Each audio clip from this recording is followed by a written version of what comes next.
Salve, salve, companheiros, e aí, tudo suave com vocês? Tomara que esse Bolsonaro tá muito não, isso. Operação Lava Jato tá a milhão, velho. E PGR denunciou Bolsonaro, responsabilizando ele pela Revolução dos Mané e tudo mais. Aí o deputado governista lá e pá, fizeram uma coletiva de imprensa. Aí eu vou trazer aqui pra nós dar uma sacada. Mas por favor, desde já se inscreve logo no canal, deixa like e comenta qualquer coisa pra fortalecer nosso engajamento. Vou trazer aqui a íntegra da coletiva lá dele. Já é fogo no gado, papai. E pagou pista sem anistia e sem saidinha, viu? Pessoal da... Qual é? Pessoal da liderança, vem cá. Esse microfone aqui, ó, que tá caindo. Alguém da liderança quer ajudar?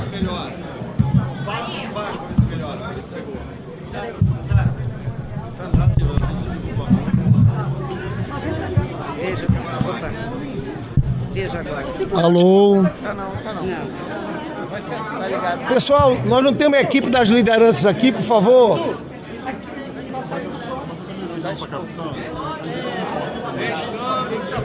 Alô? Som, querido.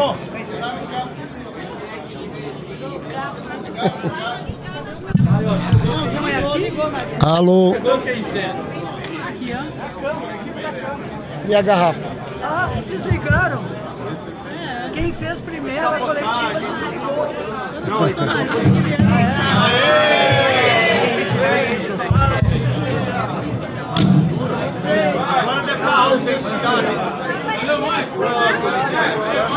Agora é pro Brasil.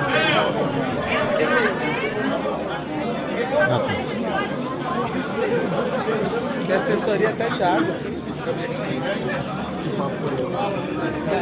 Olha, pessoal, nós estamos fazendo uma coletiva agora. Eu vou abrir a coletiva. Os líderes dos partidos vão falar, presidente do PT vai falar, se tiver presidente de algum partido também. Os membros da CPMI do 8 de janeiro também vão falar. Primeiro eu quero dizer aqui que nós estamos estarrecidos com as revelações. Essa denúncia aqui, o que a gente leu, é para chocar o país. Ninguém aqui está comemorando, festejando, porque o ex-presidente foi denunciado, vai ser julgado e vai ser condenado pelo Supremo Tribunal Federal. É porque os fatos, eu vi agora há pouco a coletiva da oposição, parecia que estavam com a frequência atrasada. Falavam de 8 de janeiro. Os fatos aqui, pessoal, são gravíssimos. Essa é uma das páginas mais tristes da história desse país. Está aqui tudo documentado. Primeiro, um plano que tentou envolver os comandantes militares, várias reuniões, a minuta do golpe para anular as eleições. O comandante do Exército e da Aeronáutica resistiram. O comandante da Marinha, Almirante Garnier, topou, aderiu aos planos golpistas. Mas ao mesmo tempo que tinha toda aquela ofensiva, em relação aos comandantes, tinha uma operação paralela, a Operação Punhal Verde e Amarelo. Não resta dúvida que o ex-presidente Jair Bolsonaro participou de tudo. No dia 9 de novembro, quando esse general Mário Fernandes, secretário executivo da Secretaria-Geral da Presidência da República, imprimiu 9... Alô? É o cabo aí embaixo. É o cabo. Aí. Alô? Imprimiu 9 cópias da Operação Punhal Verde e Amarelo no Palácio do Planalto. De lá segue em direção ao Palácio da Alvorada. Teve com o presidente Jair Bolsonaro. Aí os senhores podem pensar, era só um plano? Não. Eles colocaram o plano em execução no dia 12 de novembro. O general Braga Neto faz uma reunião com militares chamados Kids Pretos. Depois entrega dinheiro vivo numa caixa de vinho para financiar a operação chamada Copa 2022. E você veja, é uma investigação tão aprofundada que foram localizados as antenas, a movimentação dos Kids Pretos. Uma dessas movimentações coloca um Kid Preto, o Tenente Coronel Mauro Cid e Jair Bolsonaro juntos numa reunião no Palácio do Planalto. Não resta dúvidas de que quem teve participando como autor intelectual de toda essa trama horrenda, grotesca, um golpe de Estado violento, tem as movimentações das antenas desses Kids Pretos que saíram de Goiânia e chegaram no dia 15 de dezembro à porta do apartamento do ministro Alexandre de Moraes. Nesse mesmo 15 de dezembro, Boulos, Jandira, Rogério, teve a última reunião dos comandantes militares, a última tentativa de Bolsonaro com os comandantes militares. Novamente, o comandante do Exército e da Aeronáutica disseram não, mas eles não desistiram. 8 de janeiro, a gente sabe, essa tese que 8 de janeiro não tinha nada a ver, era a última tentativa desse plano de golpe, porque o que eles queriam é que o presidente Lula decretasse uma GLO. Os senhores sabem quem estava indicado para assumir o comando de operações especiais em Goiás, que chefia os Kids Pretos? Tenente Coronel Mauro Cid. O impressionante é que essa investigação é muito completa. Por isso que eu disse, quero concluir, que a fala aqui da oposição parecem desnorteados com o que está acontecendo, com a gravidade de tudo isso. Isso aqui é comprovação. Mensagens de WhatsApp. Eu nunca vi. Eu, como muitos de vocês, jornalistas, passei a noite e o dia hoje lendo esse relatório. E eu que já sabia de lendo essa denúncia. E eu que já sabia de muita coisa porque tinha lido os relatórios da PF. Ficava assombrado com tudo isso aqui. O Brasil precisa passar a limpo essa história. Até hoje, os assassinos de Rubens Paiva não foram julgados, não foram condenados. Me permita aqui uma digressão. Essa turma que está no entorno de Bolsonaro e o Bolsonaro é a mesma turma dos porões. Eu chego a dizer que naquele processo de abertura democrática, até quando Geisel e Golbery queriam, porque sabiam que não tinha mais saída, fazer o processo de abertura, tinha lá o comandante Silvio Frota, o ajudante de ordens era o general Heleno, o brilhante Ustra era um dos principais assessores. Você sabe, Rogério Correia, que de 1978 a 1987 houve 70 atentados a bombas perpetrados por essa extrema-direita. Quiseram explodir o Rio Centro no dia 30 de abril de 81. Bolsonaro sempre se espelhou nessa turma.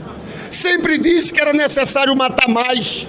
Foi dessa turma que surgiu esse plano sórdido, que os brasileiros vão conhecer em detalhes no julgamento. Só entendendo essa história, você entende a depredação do dia 12 de dezembro, o atentado à bomba no dia 24 de dezembro no aeroporto de Brasília. Foram os mesmos que tentaram explodir o Rio Centro. Então o Brasil Eu encerro dizendo aqui que não estamos aqui numa questão de disputa política, vingança, nosso opositor. Não. O que houve é muito sério. Tem a ver com democracia. Tem a ver com fortalecimento das nossas instituições. Nós vamos fazer justiça a Rubens Paiva nesse julgamento do Supremo. Militares que tiverem envolvidos vão ser julgados e vão ser presos. Nós aqui só queremos uma coisa nesse momento: justiça, justiça. Passo a palavra para a presidente nacional do Partido dos Trabalhadores, Gleisi Hoffmann. Boa tarde, pessoal. Muito rápido para complementar aqui um pouco a fala do líder Lindbergh. Primeiro dizer que essa denúncia da PGR, ela expõe minuciosamente todo o processo que se desenhou desde março de 2021 até 8 de janeiro para que o golpe acontecesse, para que não se deixasse Lula ser presidente e não deixasse tomar posse. E é interessante que os atores deixam gravados em todos os momentos os passos que tomaram, sejam por bilhetes, seja por mensagens de WhatsApp ou por áudios que foram gravados. E fica claro, a intenção era não deixar Lula ser presidente do Brasil, impedir que ele ganhasse a eleição e impedir que ele fosse diplomado. E isso fica claro porque eles começam essas ações em março de 2021. E qual é o fato político que nós temos em março de 2021? É quando o Supremo Tribunal Federal julga as sentenças contra Lula, anula naquele julgamento contra o Sérgio Moro. Lula passa a ser candidato. Então, o fato novo em março de 2021 é Lula candidato, Lula livre, Lula presidente. Aí começam as articulações contra o processo eleitoral e contra as urnas eletrônicas. Não é por outra razão. Bolsonaro sabia que para derrotar Lula, ele tinha que também derrotar o processo eleitoral. Ele também tinha que derrotar o Estado democrático de direito, a democracia. E aí começam os ataques. E é estarrecedor saber ali também em detalhes que Bolsonaro foi consultado sobre o plano para assassinar o presidente Lula, para assassinar Alckmin, para assassinar o ministro Alexandre de Moraes e anuiu com isso. Está lá na denúncia, ele anuiu, ele acordou com isso. É estarrecedor um negócio desse. Então, nós estamos diante de um fato muito grave contra a democracia, contra o Estado democrático de direito. O lugar dessa gente é no banco dos réus, é lá que eles vão estar. Nós defendemos o devido processo legal. E ele só vai ocorrer porque Bolsonaro não foi presidente. Porque se fosse presidente, nós não teríamos garantia de devido processo legal, mas para nada nesse país. Agora, ele tem que estar no banco dos réus. E esse fato da denúncia coloca por terra, enterra essa campanha farsesca da anistia. Não tem anistia para nenhum deles e nem anistia para aqueles que se envolveram no 8 de janeiro. Essa é a nossa posição. Anistia! Sem anistia! Sem anistia! Com a palavra, o líder do PSB, Pedro Campos. Boa tarde a todas e todos. O PSB tem na sua história um profundo respeito e uma defesa inegociável da democracia. Em todos os momentos da história desse país que a democracia esteve ameaçada, o nosso partido estava lá para defender a democracia. Nomes como Arraes e nomes como a senadora, a deputada Lídice da Mata, a companheira Luísa Erondina e tantos outros que já estiveram nas trincheiras desse partido para defender a democracia. E por isso a gente reafirma que não há o que ser comemorado quando um ex-presidente da República é denunciado por tentar dar um golpe e assassinar o presidente, o vice-presidente e o ministro do TSE. A gente viu com profundo pesar um presidente que se elegeu dizendo que seria o povo acima de tudo e Deus acima de todos, terminar o seu mandato com poder acima de tudo e eu acima de todos. Quando quis rasgar a nossa Constituição, quis rasgar os votos de milhões de eleitores e anuiu com um plano que visava, inclusive, assassinar o presidente da República eleito pelo povo Lula, o vice-presidente da República eleito pelo povo Alckmin e também o ministro do TSE, o ministro Alexandre de Moraes. Mas o que o PSB vem dizer aqui também no dia de hoje é que sempre que a instabilidade política, o golpismo vem para o Brasil, quem mais sofre é o povo que mais precisa, o povo trabalhador. A gente viu isso na história do país. Toda a instabilidade política cai nas costas dos direitos trabalhistas, cai nas costas da fome do povo, cai nas costas da gestão terrível que nós tivemos aqui na pandemia e na vida do povo que mais precisa. Mas aqui nós estamos para dizer que no dia 30 de outubro o povo venceu, no dia 8 de janeiro o povo venceu e o povo brasileiro vai seguir vencendo e nós estaremos ao lado do povo nessa luta. Muito bem, Pedro Campos. Com a palavra, a líder do PSOL, Thalíria Petroni.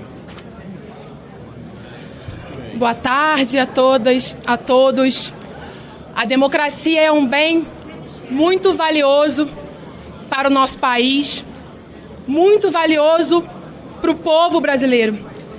A denúncia que a gente teve acesso no dia de ontem, ela é estarrecedora e ela revela um desejo de parte da elite brasileira, de Jair Bolsonaro, de parte da cúpula das Forças Armadas, de que o Brasil volte para tempos sombrios, que, como já foi dito aqui, impactam profundamente a vida do povo. E é fundamental que todos os brasileiros tomem conhecimento da gravidade do conteúdo dessa denúncia. Não se trata de vingança, de revanche, de uma pauta de esquerda ou de direita. Se trata do bem mais precioso do nosso país, que é a democracia. É inaceitável o que nós vimos nas páginas da denúncia. O ex-presidente Jair Bolsonaro não só teve conhecimento da tentativa de abolição do Estado Democrático de Direito, como ele liderou parte da cúpula das Forças Armadas, liderou parte de políticos, inclusive dessa casa, tomou conhecimento e concordou com o planejamento da execução do ministro Alexandre de Moraes, com envenenamento do presidente Luiz Inácio Lula da Silva, com a execução do vice-presidente Geraldo Alckmin. E disse que depois de eliminar os opositores, seria criado um gabinete para organizar a nova ordem golpista. A gravidade disso é algo que não pode ser tolerado por ninguém. E por isso, colegas, por isso, jornalistas que hoje estão aqui, por isso o povo brasileiro, está mais do que claro que a agenda da anistia, que já não era a agenda do Brasil, ela agora passa a ser uma agenda inaceitável. Nós vivemos períodos muito duros no nosso país, que teve quase 4 séculos de escravidão, um país que viveu pelo menos uma longa ditadura, que matou, torturou, inclusive, deputado Pastor Henrique, torturou meu avô, torturou mulheres. E nós não aceitamos que esses tempos voltem, esses tempos sombrios, deputado Ivan Valente, que resistiu por tanto tempo, que esses tempos voltem. É fundamental que essas mais de 200 páginas da denúncia se transformem na responsabilização de Jair Bolsonaro, que ele sente no banco dos réus por tudo que fez ao Brasil e que cada um que participou do planejamento de golpe seja responsabilizado. Para concluir, alguns dizem, mas nada aconteceu, foi uma tentativa, mas está lá, no artigo 195, L e M do Código Penal, o crime é de tentativa, porque depois que a tentativa de golpe se efetiva, não há o que fazer porque o golpe está dado. Portanto, tentativa de golpe é crime, cada um, inclusive Jair Bolsonaro, precisa ser responsabilizado. Nossa bancada vai estar a serviço, como sempre esteve, da garantia das liberdades democráticas de cada brasileira e cada brasileiro. Por memória, deputada Luísa Erundina, por memória, verdade e justiça. Sem memória, e nós não esqueceremos a pandemia, a tentativa de golpe, não esqueceremos. Sem memória não se produz verdade e sem verdade não se produz justiça.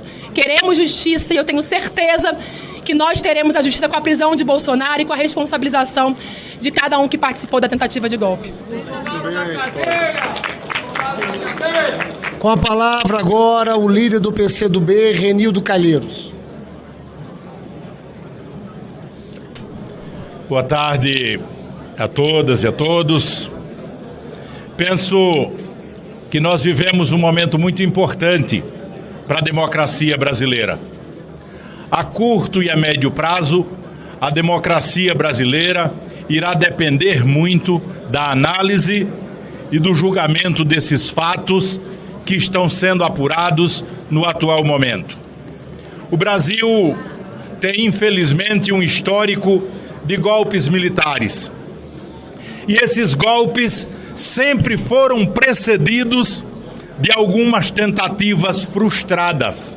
Mais adiante, as mesmas pessoas, em novo ambiente político, acabam perpetrando o golpe. Essa é a experiência do Brasil e de outras nações.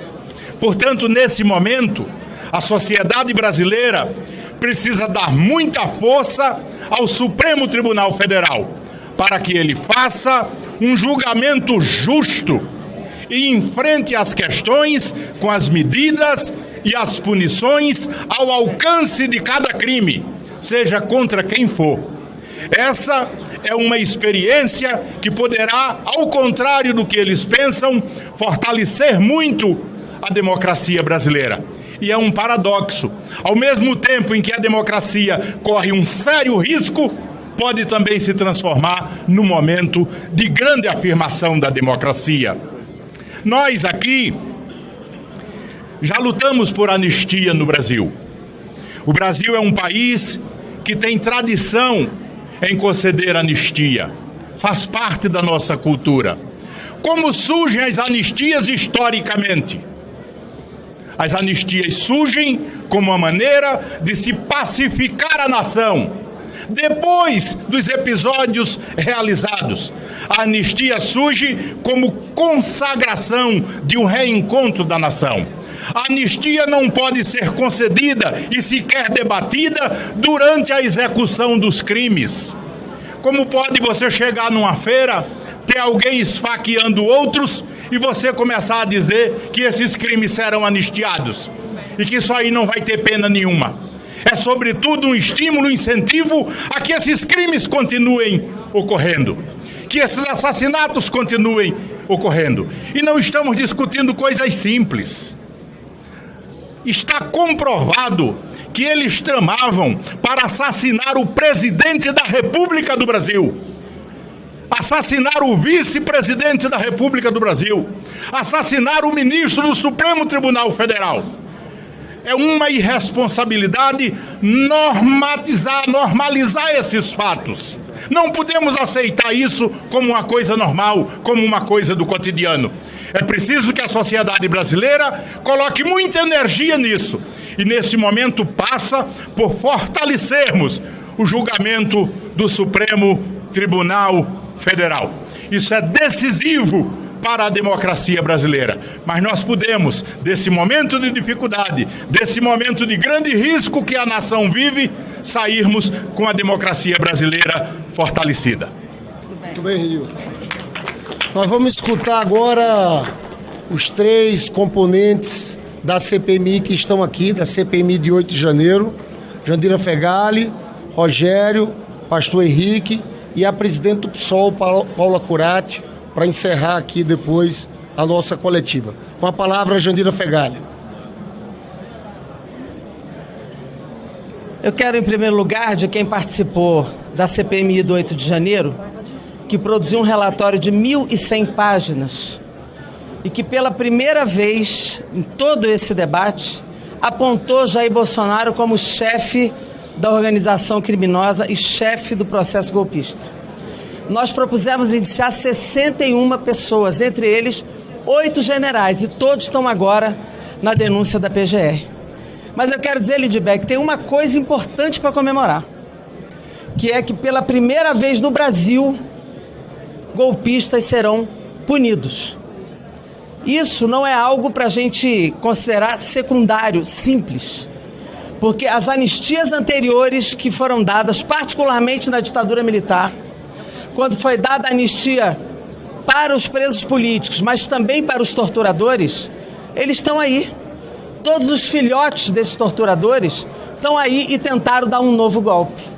Então, pensar hoje a anistia é um contrassenso, porque se há algo a comemorar nesse momento, é a possibilidade do Brasil, através das suas instituições, pela primeira vez, punirem responsáveis por golpes no Brasil. Essa será a primeira vez, se o julgamento de fato considerar todas as provas, colocar no banco dos réus e condenar essas pessoas e particularmente o seu comandante, Jair Bolsonaro, esses generais de alta patente, um já está preso, que é o Braga Neto, esses generais, para que esses fatos não se repitam no Brasil. Consciência democrática não se cria, não se fortalece perdoando crimes desse tipo. Consciência democrática se fortalece resgatando memória. E resgatar essa memória também significa, nesse momento, punir aqueles que tentaram o golpe, mas que também são filhos de uma ditadura, que os fizeram sumir e desaparecer mais de 400 brasileiros, inclusive muitos jovens, que lutaram pela democracia e pela liberdade no Brasil. Considero que nós teremos que comemorar, sim, quando esses que ainda defenderam as 5 até bem pouco tempo dentro deste plenário, defenderam a tortura neste plenário, defenderam a intervenção militar neste plenário, fizeram o questionamento de um processo democrático da soberania popular do voto. Quando essas pessoas montaram um gabinete do ódio, com o filho, inclusive, do presidente Bolsonaro, Carlos Bolsonaro, para difundir crimes contra a democracia, contra a saúde pública, contra as urnas e contra uma eleição justa e legítima do povo brasileiro. Tudo isso e os seus financiadores precisam estar na lista daqueles que serão condenados. E isso será uma homenagem, a maior homenagem que os desaparecidos políticos brasileiros podem ter, aqueles que foram mortos no Araguaia, mortos nos vários estados do Brasil, na luta pela democracia. Essa é a grande homenagem e essa é uma comemoração que nós vamos precisar fazer. Que pela primeira vez o Brasil possa punir aqueles que atentam contra a vida e contra a democracia. Considero que a denúncia da PGR precisa ser muito valorizada. Considero que o STF precisa sim ser fortalecido para que não haja a chamada contrapressão, apesar de eu achar que o STF não cederá a esse tipo de pressão por todos os dados, porque a CPMI apontou o comandante do golpe, a Polícia Federal confirmou e a PGR também. Não só do golpe, mas também da trama do assassinato de 3 lideranças do Brasil, incluindo o presidente da República. Portanto, a CPMI fez uma investigação séria, contundente. Os Kids Pretos estiveram frequentando o nosso discurso e a nossa denúncia durante toda a CPMI. E nós sabemos exatamente o que conseguimos apurar. E essa apuração certamente entregue a todas as instituições contribuíram em nome do Parlamento brasileiro para que essa investigação também fosse mais completa. Então, parabéns à CPMI, parabéns à PGR, parabéns à Polícia Federal e espero comemorar a decisão do Supremo Tribunal Federal que fará justiça à democracia e à história do Brasil. Obrigado. Muito bem. Com a palavra, o deputado Rogério Correia, que fez parte também como titular da CPMI do 8 de janeiro. Pessoal, muito rapidamente eu queria frisar 3 pontos. O primeiro é que nesta peça da Procuradoria-Geral da República, assim como no inquérito da Polícia Federal e no relatório da CPMI, tem muitas provas. No afã de fazer com que o golpe fosse à frente, eles não tiveram os cuidados de apagar as provas. Então nós temos muitas provas que são impressas e auditáveis. Essas provas têm áudios, têm vídeos, têm WhatsApps, mensagens e tem até um hacker que foi tomar café da manhã com o presidente Bolsonaro dizendo que ia falsificar uma urna eletrônica para mostrar que o processo das eleições não valiam nada. Até hacker tem na prova e provas, portanto, concretas. Segundo, a anistia hoje é continuidade do golpe. Não tenham dúvida. Para que querem ser anistiados? Para manter a possibilidade de Bolsonaro ser candidato e reaver, portanto, um poder ao qual ele fará autoritário, como Trump está fazendo, como Hitler fez.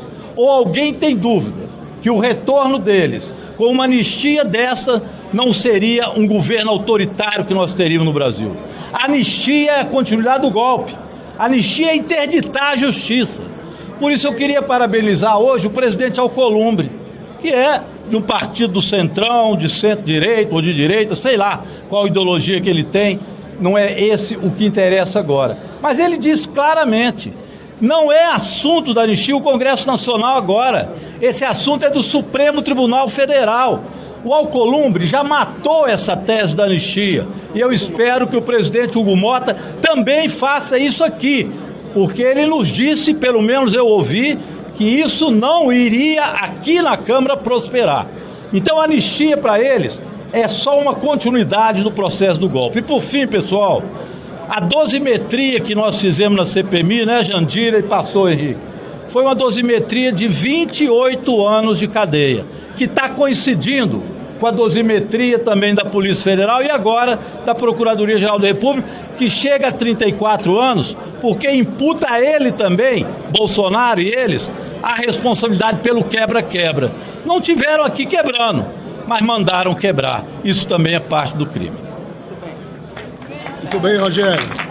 Olha, agora eu quero passar para o também membro da CPMI de 8 de janeiro, pastor Henrique Vieira. Boa tarde a todos e a todas, serei breve. Participei aqui junto com a Jandira e o Rogério Correia da CPMI do 8 de janeiro e lá já era muito evidente, com provas consistentes, que houve uma série de tentativas, inclusive no plural, de golpe contra a democracia em nosso país.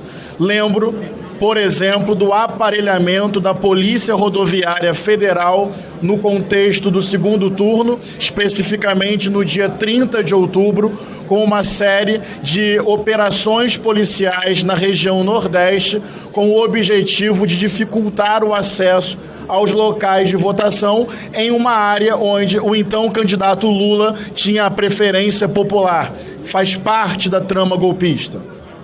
Também lembro do Gabinete do Ódio. Não é apelido, não. Era uma estrutura ligada à secretaria do ex-presidente da República e com computadores dentro do Palácio do Planalto e do Senado, divulgando de forma intencional e massiva fake news, desinformação e incitação ao ódio para provocar o caos social e legitimar uma intervenção. Hoje, Lindbergh, eles reivindicam razão humanitária com relação aos presos do 8 de janeiro.